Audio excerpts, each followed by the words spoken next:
The Bible doesn't go into specifics about body armor in the way we understand it today, like Kevlar or ceramic plates. But let's hammer out some biblical principles here.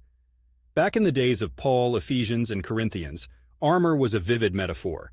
Paul spins a good yarn in Ephesians 6:10, 18, where he talks about the armor of God. But let's get real. He's getting metaphorical about spiritual warfare. He's not lining out a dress code for battle or suggesting that strapping on a Roman centurion's breastplate will score points with the Almighty. He talks about the belt of truth and the breastplate of righteousness. If you haven't noticed, righteousness isn't something you can smelt in a forge, nor can truth be just strung around your waist like a GoPro for moral support.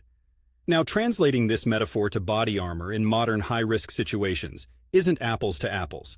But the underlying principle? It's about protection, both spiritual and, by reasonable extension, physical. In a world that's more flawed than a Chinatown Rolex, wearing body armor makes sense in certain circumstances. Whether you're a cop walking the beat, a soldier in a war zone, or a civilian caught up in a sketchy scenario, the intent behind strapping on that protection is what matters. Does putting on body armor signify a lack of faith? Hardly, considering the Bible is full of folks who took practical measures to safeguard themselves. The good book encourages wisdom and prudence. If you're in Portland, Oregon and find yourself wandering into a rough patch downtown after dark, does it mean you're expecting trouble by carrying pepper spray? No, it means you're not keen on becoming a headline.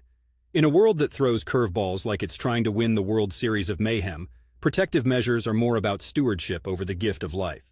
Take Luke 22:36 for context.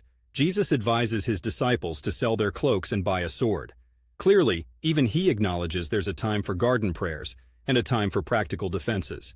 Wearing body armor isn't a thumb in the eye of God's will. It's using the sense he gave us to look after ourselves in a world that often has the safety off.